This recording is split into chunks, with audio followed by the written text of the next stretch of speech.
Okay, all right. ETV Uganda, what is my name? Thank you so much for watching. Tuchali mu kibuga Kampala era nga we twogerera tuli ku Namayiba bus terminal nenga omulyango gwe tuliko gwe guno gwa wansi okuleka guli ogwa waggulu main gwe nyini oguyingira nenga wano tusanze bataddewo tanka buli ayingira awo asooka kunaabako mu ngalo embeera nga bw'ogiraba embeera yakwetangira bulwadde era abantu nga bw'obalaba buli ayitawo buli ayingira alina okuba nti anaaba wano mu ngalo waliwo n'omukulu ali mu kwasaganya ekyokuba nti akugira oba agamba abantu okunaaba mu ngalo buli ayingira akutta omuggo ku mabbali awo so wano ekyenjawulo ekiri wano wakati wano n'eri mu kikubo gye tusookedde nti mu kikubo abantu abadde babakaka naye wano buli atuukawo yekka ye yeetwala n'anaaba mu ngalo tewali amugambako nti oba ki okujja kumukolera sayini tetunnafuna nnyo wano buzibu abagaana naye ng'embeera nga bw'ogiraba abantu banaaba mu ngalo omukulu taata gyebaleko obulamu webale kukola mulimo guno. I'm not understanding what you are saying. Okay, how are you? I'm fine, how are you? Thank you for the work done. It's not an easy job. Yes. Okay, why did they put up this tank here? We are just trying to control Corona. Okay. Before you enter, first wash your hands before you enter. Yes. So do you think this is enough to combat this disease according to you? At least. Yes. Okay. Yes. All right, thank you so much. Buli muntu ayingira wano gwolaba anaaba mu ngalo agezaako okunaaba mu ngalo abakyalo balaba they are trying to safeguard themselves from coronavirus banaaba mu ngalo tanka weri yateereddwawo tugenda kuba tufuna information ani yataddewo tanka naye nga abantu buli omu banaaba engalo kyeyagalire tewali muntu gwe bakaka naye buli muntu agezaako okulaba nti anaaba mu ngalo ng'omuntu yenna ow'obuvunaanyizibwa tugenda kuba nga twogerako n'abantu bano mpola mpola abavaawo okunaaba mu ngalo naye ng'ekyo yembeera gy'olaba that's what is going on. People are washing their hands, they are safeguarding themselves from that disease. As you can see, people are safeguarding themselves. Tuli wano mu Namayiba bus terminal abantu bakola mirimo gyabwe si bize nnyo olunaku teluli bize nnyo nga bomanyi nti lunaku lwa Sande naye nga abamu batambula bagenda mpola mpola tugenda kuba nga twogerako n'abamu be tugenda okusobolaho okwogerako nabo mpola mpola batubuulire experience y'okunaaba mu ngalo tekibamazeeko emirembe kuba abamu okunaaba mu ngalo kuno tebakwagalira ddala tugenda kuba nga twogerako n'abantu sekinnomu batubuulire their experience okunaaba mu ngalo n'ekirwadde kino bakyetegekedde batya bakyetangidde batya bo nga bo. ETV Uganda, what experience my name Aaron Bobo on camera. We are in Namayiba as you can see buses ezo netuyitidde no mabega tugenda kubanga neri mu maaso tuyingirayo nga tutuukayo nga tukulaga ekigenda mu maaso nenga wano Namayiba bus terminal wabeera bus in fact buses zisinga zikuŋŋaanira wano tugenda kubanga tugenda eri ku main wennyini tukulaga ekituufu ekiriwo nenga tugenda kubanga tutambula mpola mpola wano omukulu ogamba ote obulamu bulungi kompozo okola ki wano mu paaka kolanga bloka bus badde za interstate whereby zigenda Nairobi Harare Morogoro Kigali Goma so kati tezikyatambula okyakola tezikyatambula kati oli bloka wa bus kikati mulimo gwaweddewo kale mukaweddewo era nga wondaba neeyabweya naye ffe tetumanyi nakumanya so kati zino ennaku asatu ng'ekirwadde kino weekiri kikyozaako kikyogenda okuba nga okola option eriwo yakuyiya pulaani ndala ogenda kuyiiya ki Uganda tabimanyi Uganda nga si byangu nefe wabula abantu ngaffe abawansi kitukozeseza nnyo okugala paaka kuba abamu wano wetubadde tubenefiting wetubadde tujja akawogo n'olwekyo kitukozeseza nnyo ate mpuliddeko anytime eno paaka egenda begaliddwa nene eastern northern nze ngamba banditaddewo just bandigambye batugula gloves ne masks nabawo neddagala in case each bus balifuuyirwa.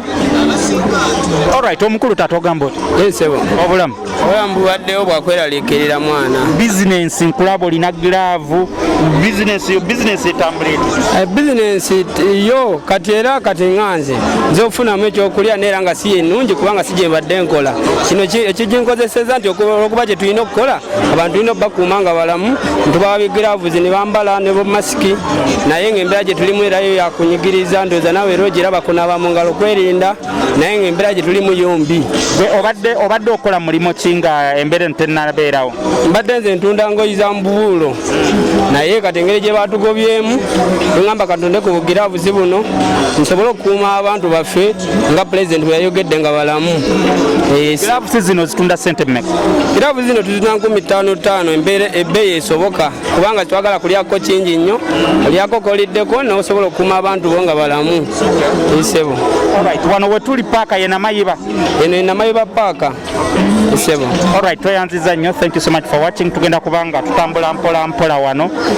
Tugenda kubanga tutambula mpola tuli mu Namayiba bus terminal. Tugenda kubanga tudde side zeeri batubuulire.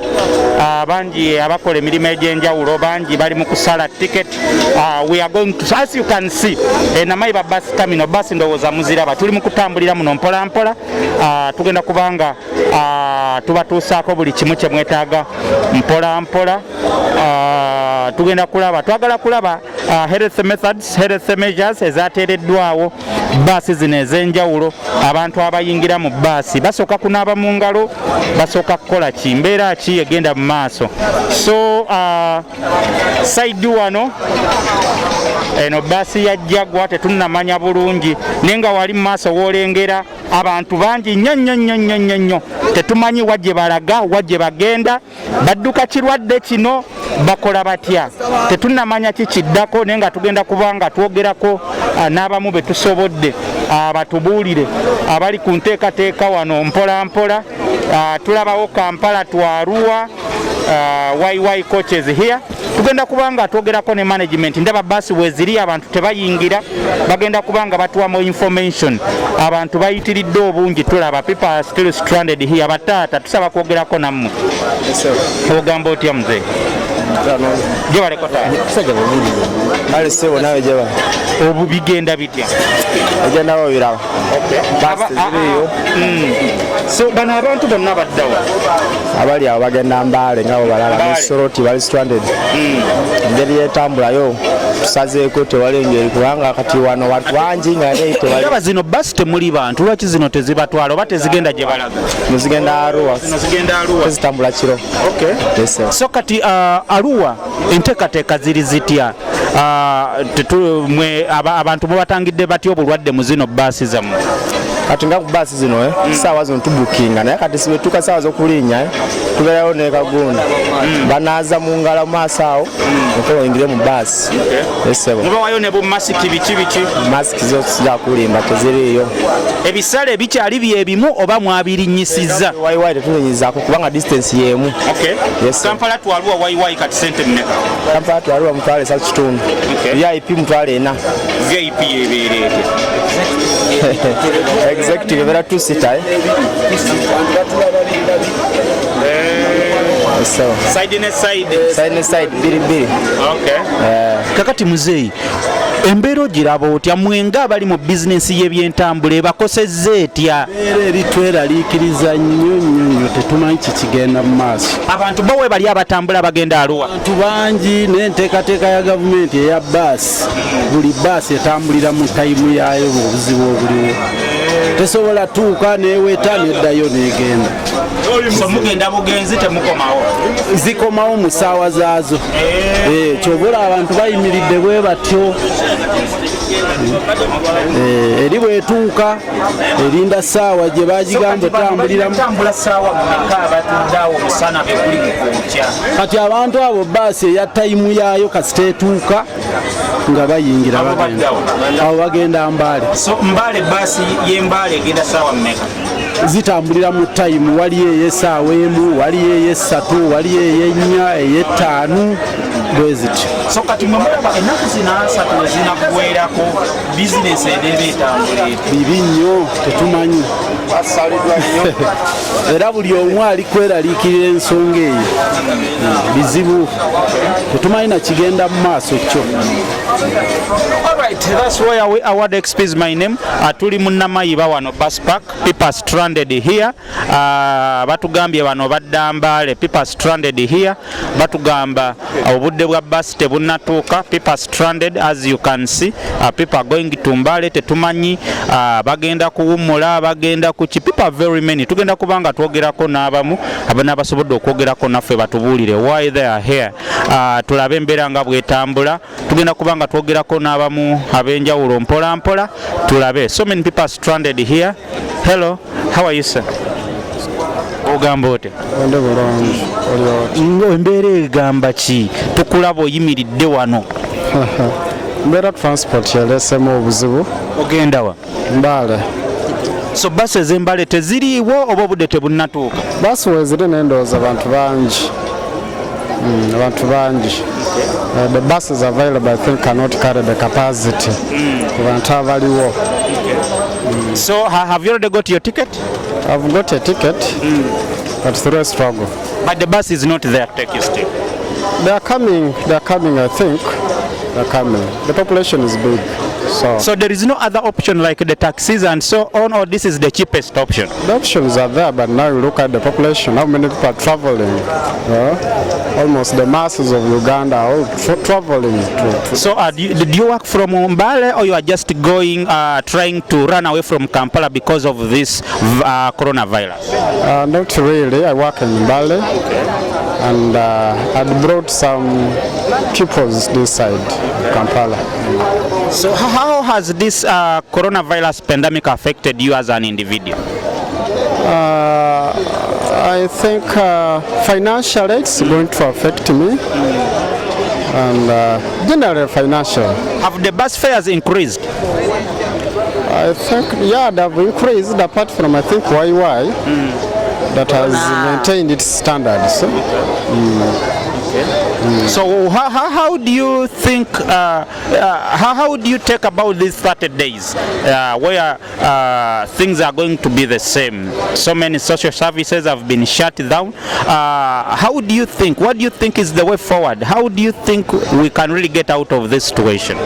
No, I think people have to follow the president's guidelines. Start home. Those ones who are in farming, let them go and farm. All right, thank you so much. Abantu banji wano bakyaliwo, people are stranded, people are very many. Wano balinze YY ye parking wano bagenda Mbale, but as you can see, people are stranded. Bus tewali zibatwala. Omukulu taata ogamba oti? Gendesebwa gye baleko.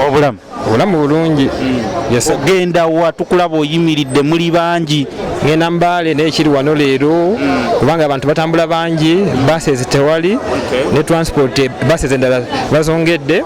Fefeka aba YY yegezaako neera nayo yakwegayirira sebo. So oli wa YY? Ndi wa YY naye era batandika nga bali bulungi nnyo nga services zaabwe ennungi, naye nga omanyi in economics tulina kye tugamba regressive supply curve of labor, nti buli omuntu watuuka wantu n'akwatayo n'afuna ssente, services zifuuka okubeera embi. Yekiri wano sebo. So wafunye dda tiketi yo? Tiketi naze wano kusaawa 4 naye sinaba bagifuna paka kati. Eyokumakya? Ezokumakya. So tewali option endala etuuka Mbale nga tukozesezza bus? Weeziri naye kati abantu abataxis and other buses bakozesa guno omukisa nti abantu abaddayo mu kyalo bangi ne bongeza ssente. Kati wala mitwalo 3.5, mitwalo 4, naye kati YY ye balesigadde kwebiri nga bulijjo. Naye kati demand is very high. Era tuli wano stranded nga otulaba tuli bangi. So do you think you will go to Mbale today? Chances are very low. Yes, sir. So singa embeera yeeyongera bweti kikyozzaako nga ggwe? kyenzaako nja kubeera mugumu oba ngenda nkya oba ngenda kumakya nnyo naye nja kubeerawo kubanga my major target is to go today. Do you work in Mbale or you are just running away from Kampala because of this coronavirus disease? I've been working in Luwero, but I'm a teacher by profession. But since our customers have gone, we have no options. You have to go to the village first. We want to go back to the village and we watch the situation. Yes, yes, sir. Until the 30 days are over and then. Exactly that. All right, thank you so much. Tuli wano muzeeyi mukulu taata ogamba otya? All right, tulina wano omukulu wayambadde enkofiira emmyufu n'abakulu wano taata ogamba otya? Sigamba obulamu nga toli musanyufu. Ante embeera si nnungi. Ogenda wa? Ngenda Budaka. Budaka? Kakati ki ekikuyimirizza wano? Ki ky'olinda? We are seeing we are so many people here. I'm waiting for the transport. Do you have a taxi ticket already? Yes, I do. Okay. Yeah. So how do you take about this situation? Embeera nekuyisiza etya nga ggwe? Actually, embeera yo si nnungi okutwaliza awamu. Abantu bagenda mu kyalo abamu not because of coronavirus. Naye abamu badduka mbeera. Kakati nga ggwe ki ekikutwala mu kyalo? Ekintwala mu kyalo anti era embeera ogiraba ya bunkenke. Emirimu tetukyakola, tetumanyi bwe tusigala mu kibuga tugenda kuba tulyaki. Obadde okola mulimu ki mu kibuga? Mbadde neeyiya ng'omuntu omulala wabeera. So kati okweyiya kyobadde okola embeera tekyatambula osazeewo osokoddeko mu kyalo n'okomawo weekiri. Alright, thank you so much for watching. What is my name? Tuli wano ne mama katumubuuzeko mama gyebaleko. Ogendako wa? Mbale. Waguze dda tiketi oba tonagifuna? Njirina. Ogirina? Naye nga bakugambye bbaasi ejja budde ki? Bagambye bbaasi zonna ez'Embale zikyali Mbale. So tukuuma bukuumi. Zikyali Mbale? Zikyali Mbale, teri bavaayo. Naye nga bo babawadde tiketi zino babagumiza nti mujja kuvaawo olunaku lwaleero. Mu kkubo zijja. All right, thank you so much. As you can see, people squeezed up here. Bagezaako ndowooza kulaba ngeri gye bafunamu tiketi wano, but people still squeezed up here. Katwogereko n'omukulu wa wayiwaayi wano naye adduseewo tetusobodde kwogerako naye, but so many people are still stranded here. Tugenda kuba twogerako nabo batubuulire embeera bagiraba batya. Hello sisters, how are you? Mugamba mutya? Embeera ebayise etya? Tubalaba muli mu layini, embeera ne bayisize etya? Tuyisawo nnyo okuba tuliddewo wano eno. Ofunye tiketi oba tonaba? Sinnaba. Tonaba.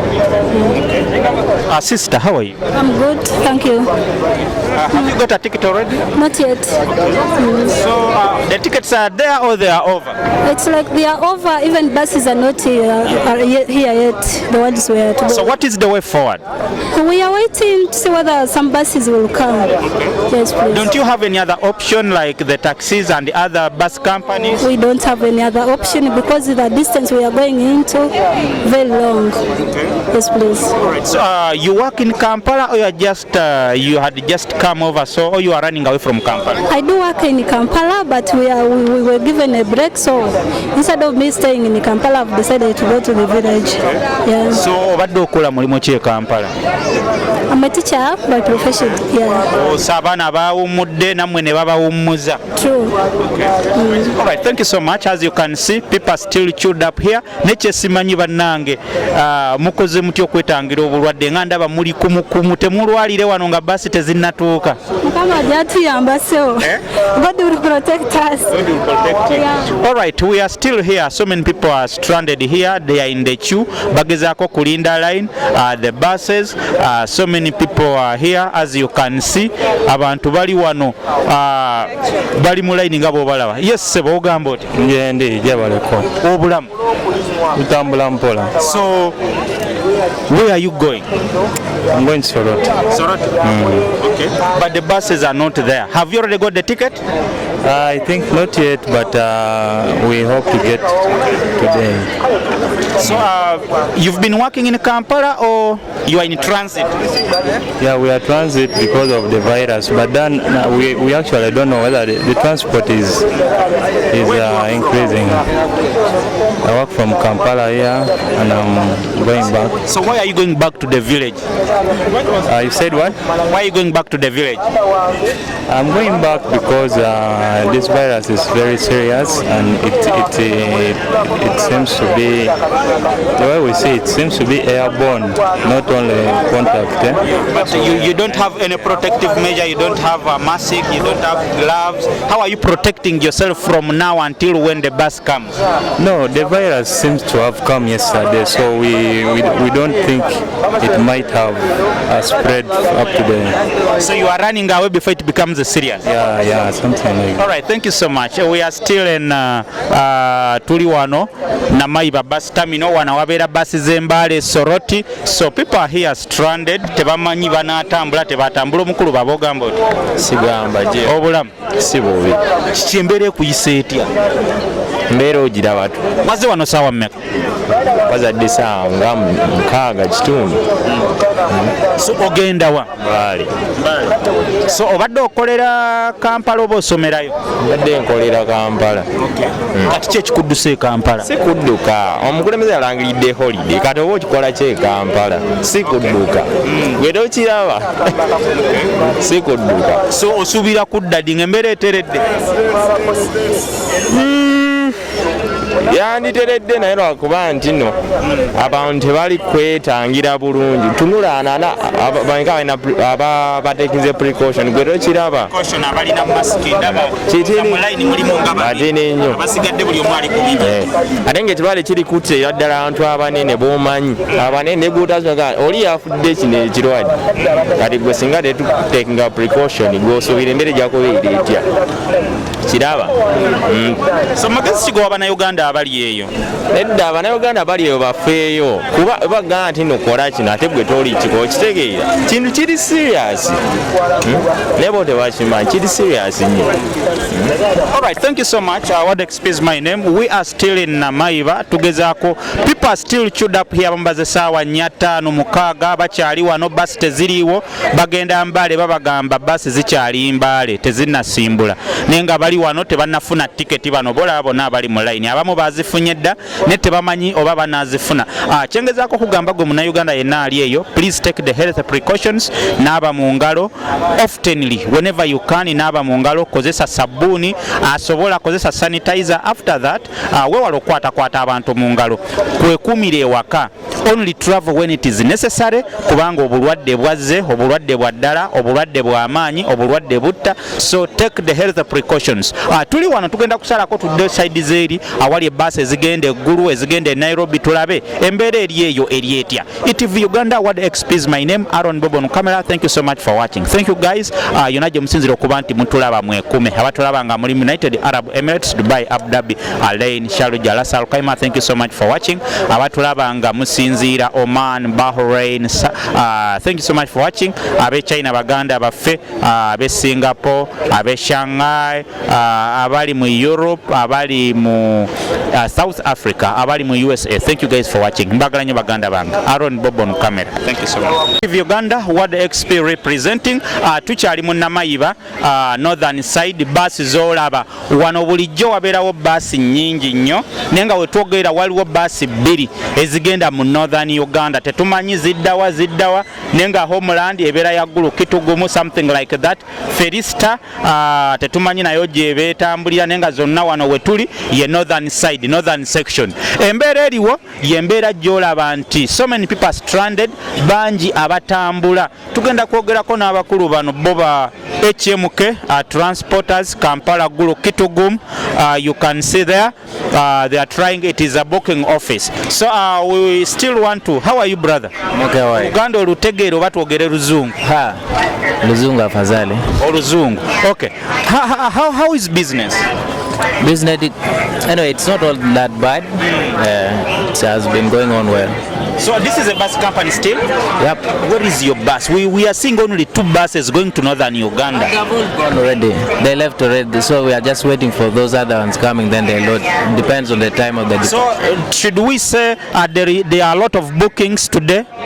Yeah, really. Have you guys changed the prices or you've remained normal? The prices are normal. Yeah, normal. So from here to Gulu is how much? Gulu is 35. 25. Yeah. Then other destinations? Others, it varies. Kitgum 30. Where? Kitgum. Yeah. Lila is 25. Lila is 25. Yeah. So how has this coronavirus pandemic affected you in the bus business? In the bus business, it has affected even the whole country, not only the bus business. How has it affected you as the transporter? Yeah, now we are going back to the village to wait until the situation will calm down so that we can come back to our business. But at the moment, we are bad off. So what have you been doing in Kampala? Huh? What have you been doing in Kampala? Of course, you know, in the bus park, I'm a driver. Oh, yeah. I'm a bus operator. So you think you are going back to the village, you will not come back? No, we have to come back if the situation has cooled down. The way the government has already decided is what we are going to do. We cannot force ourselves to be in Kampala because we want money when we are losing lives.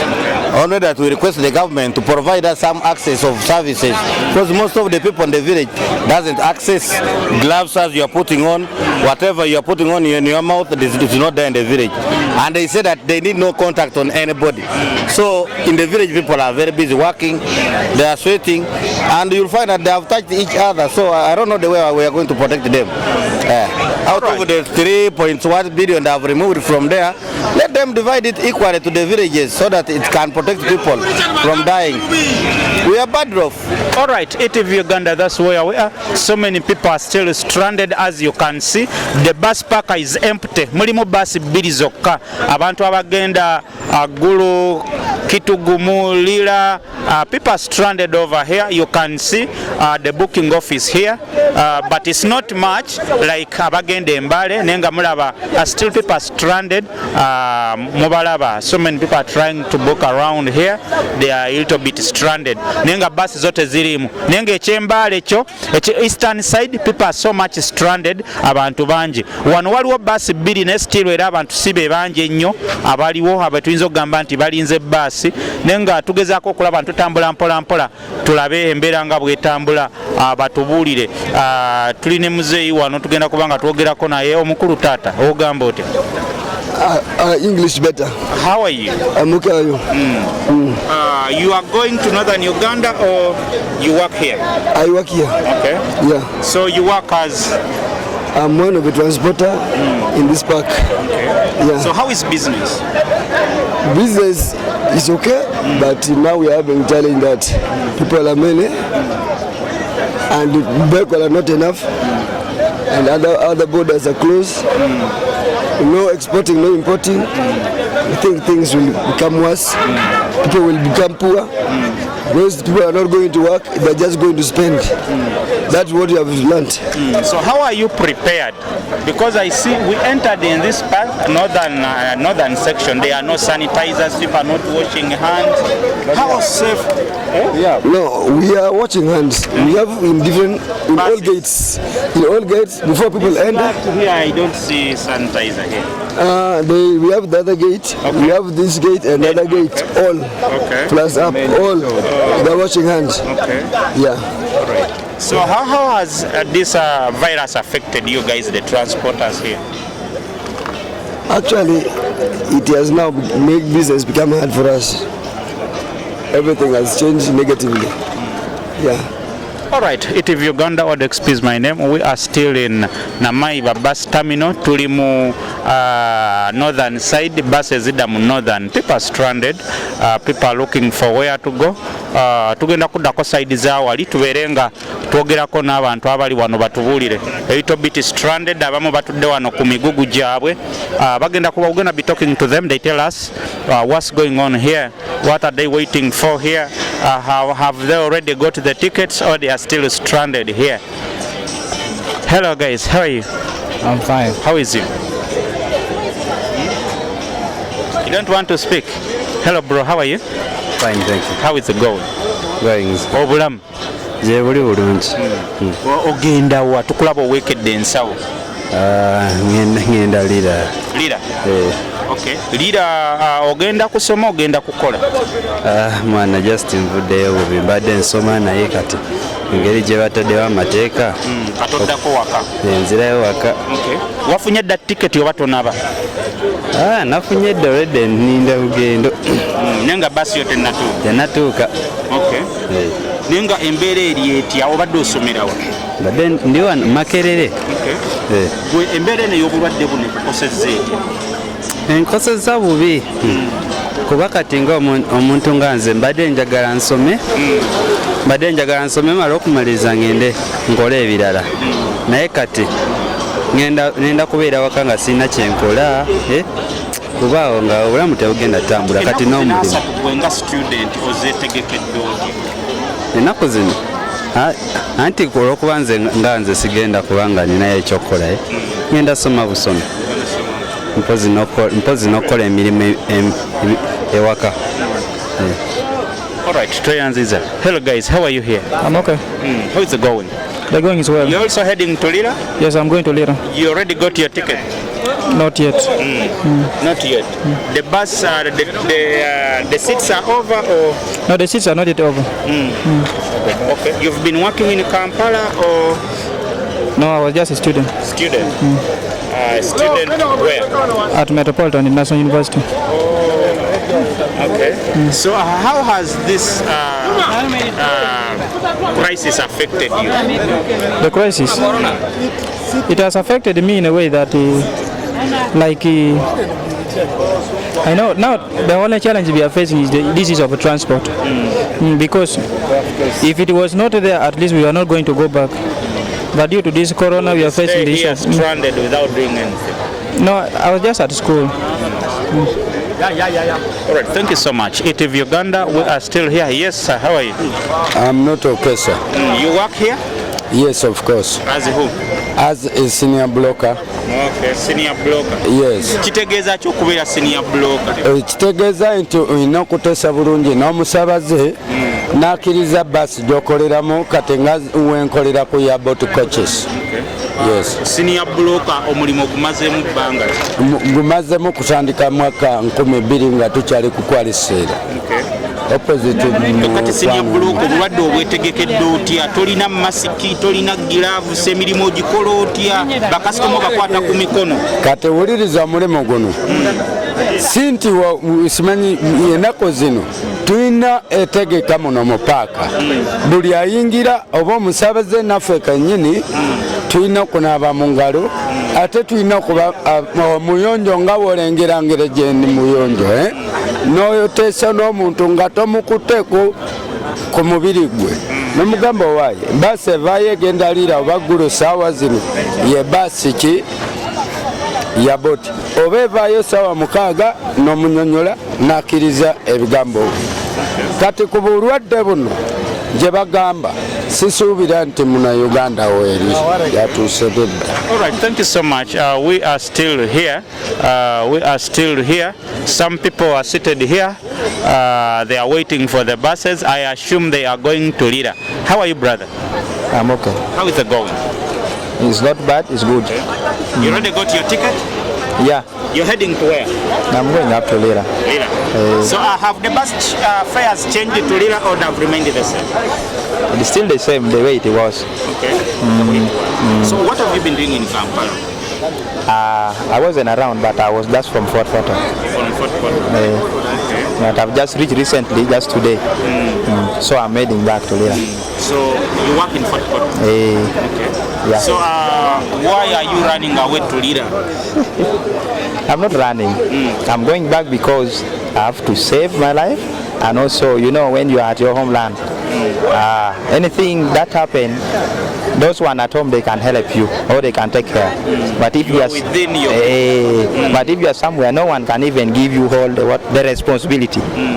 So that is why I wanted now to go back. Yeah. So what do you take about the situation and the government decision and the directives? Are you okay with them? think what the government has brought is not bad. It's okay, and we are now happy. As they said, we should save ourselves, and we are now happy. That is why we are still sustaining. Yeah.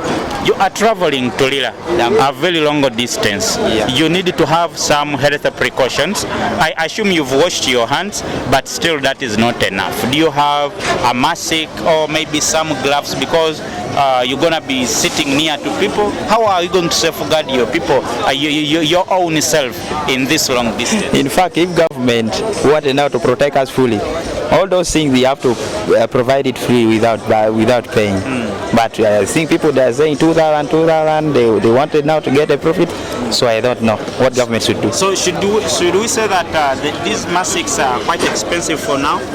We could, yeah, we can say like that, because others, they are using this situation to get more money. Yeah, that is the challenge. Yeah, that is the problem we are getting.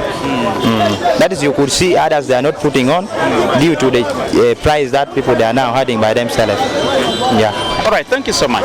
All right, we are still in Namaiba, northern side. People are going to Lira, Guru, Kitugumu, Arua. This is the northern side. Thank you guys for watching. I love you so much. Thank you. Tugenda kubanga tubatuusaako ebirala bingi nnyo mwekumire ku ETV Uganda. Buli kimu tugenda kubanga tukibatuusaako. Aaron Bobo on camera, gwe nkoze naye era gwe nkola naye, tugezaako okubanga tukugamba Munnayuganda yenna ali eyo weetangira obulwadde buno bwa coronavirus, buli riyo, butta, bulwadde buzibu nnyo, olina okunaaba mu ngalo whenever possible. In fact, okunaaba mu ngalo tebalina kikujjukiza, often linaaba mu ngalo. Kano kamasiki nga kenyambadde naawe osobola okukagula n'obeera nako. Waliwo obungi obuli reusable, abamu muyinza okubeerayo n'ogamba oke sirina ssente, nosobola ofuna akatambala n'okeesiba. In that bw'oba okeesibye ojja kwewala, waliwo abantu aboogera nga bavaamu amalusu, waliwo abantu aboogera nga kwegamba bamu balina ssenyiga, omuntu ayinza okukolola, kwegamba weewale nnyo contact, okugamba ebitundu bye eby'omubiri ebiriko ebituli naddala ennyindo, omumwa, okubanga biba contaminated. Thank you so much for watching. Yonna gye musinze okutwala baganda bange, mwekuume, obulwadde gye buli, obulwadde buta. Thank you. What XP is my name.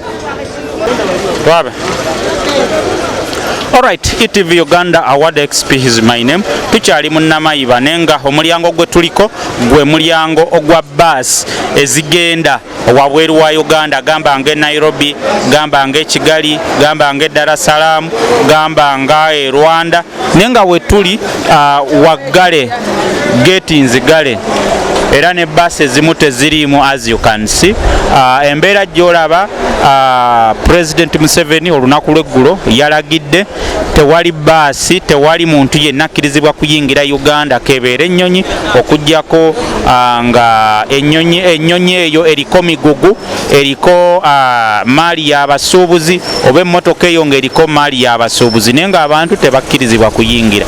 Tugenda kubanga twogerako n'abantu abali wano batunnyonnyola embeera eri wano, embeera ebayise etya, cause bus companies nnyingi ezikolera wano ezigenda wabweru we Uganda, across the borders of Uganda, but as per now nobody is allowed to leave Uganda because yesterday we registered coronavirus victim asookedde ddala we tujjidde wano nga tetunnafunayo kesi ndala ya bulwadde buno, naye nga tugenda kubanga atwogerako n'abantu mpola mpola batubuulire what's going on here.